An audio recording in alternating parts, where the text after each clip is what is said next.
You open your eyes. The sky is wrong. Not the color, the silence. No planes, no distant highway hum. Just wind, birds, and the very unsettling realization that the nearest hospital is about 10,000 years away. Here's the question.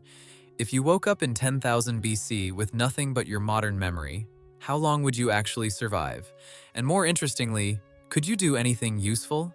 The answer is stranger than you think. Let's find out. First things first, you are somewhere in the Mesolithic period, give or take a few centuries. Modern nation-states do not exist. Agriculture is either just beginning or not a thing yet where you landed. The people alive right now are smart, capable, and have been surviving conditions you would find genuinely horrifying since before your great-great-grandmother's great-great-grandmother was born. You are not smarter than them. You are just differently informed. That distinction is going to matter a lot. So, day 1. What do you actually do? The immediate threats are dehydration, exposure, and predators, roughly in that order of likelihood to end your story quickly. You know, from vague memory, that running water is generally safer to drink than standing water. You know hypothermia kills faster than hunger. You know that sleeping in the open without shelter is a bad idea.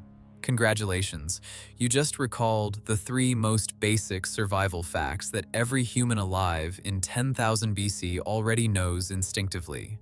Your modern knowledge at this exact moment is worth roughly nothing. But here is where it gets interesting. Finding other people should be your actual first priority.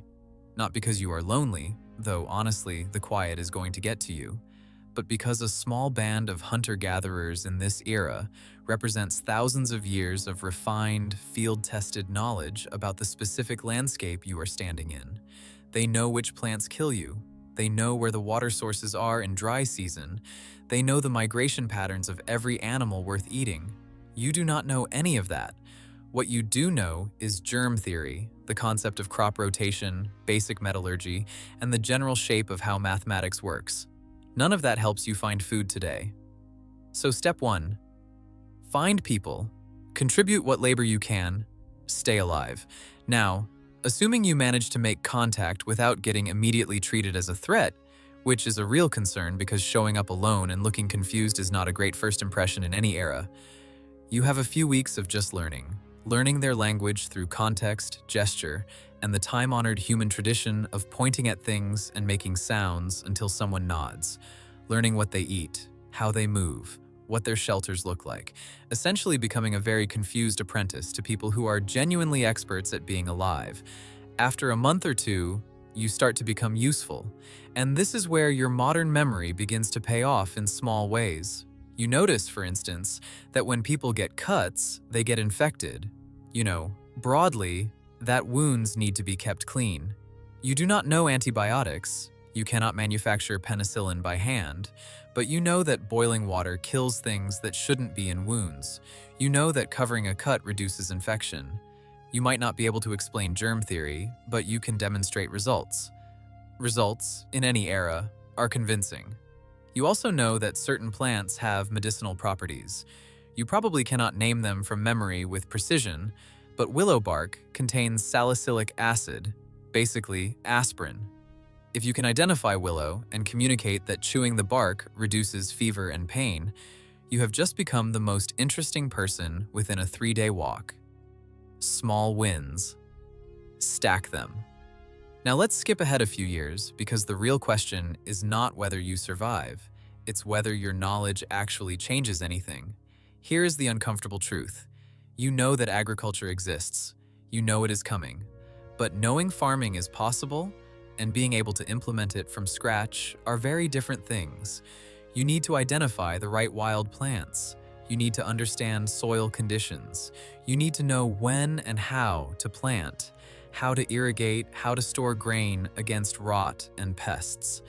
You might know that wheat and barley are good candidates. But do you know what wild wheat looks like before it has been domesticated over thousands of years of selective cultivation? Probably not. So agriculture is not something you invent on a Tuesday afternoon. It is a process you might accelerate, you know it works, which removes a huge conceptual barrier, but it still requires years of trial, observation, and, let's be honest, a lot of failed harvests. What you can contribute is confidence. You know the destination. That is genuinely rare, and it is worth more than you might think. The same logic applies to metalworking. You know copper and tin, smelted together, make bronze. You know bronze is harder than stone. You know fire, bellows, and clay molds are involved. But the gap between knowing that and producing a usable blade is enormous. You would spend years learning the practical craft before you produce anything a skilled flint knapper would trade for. Your knowledge is a map. The terrain is still hard to walk. But here is where the calculation gets interesting on a longer timeline.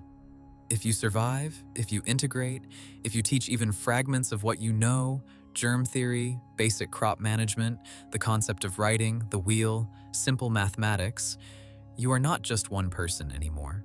You are a source of compressed knowledge from 10,000 years of human trial and error. And humans in every era are relentlessly good at taking a useful idea and running with it.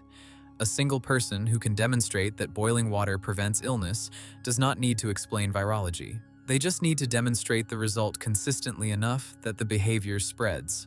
A person who shows that planting seeds in rows with spacing and irrigation produces more food than scattering them randomly does not need to lecture on agronomy. They just need a good harvest 2 years in a row. Your actual power is not that you are smarter. It is that you carry a preview. You have seen the movie, everyone else is still figuring out the plot, and maybe, just maybe, the things that took humanity 10,000 years of collective struggle, writing, mathematics, metallurgy, medicine, agriculture, maybe some of those could arrive a little sooner, a little more intact, with a little less of the catastrophic false starts that cost so many lives along the way. Or maybe the Stone Age just breaks you by winter, and history continues exactly as it was. That is also on the table. The honest answer is that survival would depend mostly on luck and social skill in the first year, your practical adaptability in years 2 through 5, and your ability to teach rather than just know after that. Modern knowledge is not a cheat code. It is a very specific kind of advantage that only matters in the right context, delivered the right way at the right moment. Your memory is the most valuable thing you own. But a good memory and a sharp flint knife are not the same kind of useful. If you found this one genuinely interesting, there is a lot more where this came from. Subscribe if you want to keep thinking about things that are either deeply fascinating or mildly unsettling, sometimes both at the same time.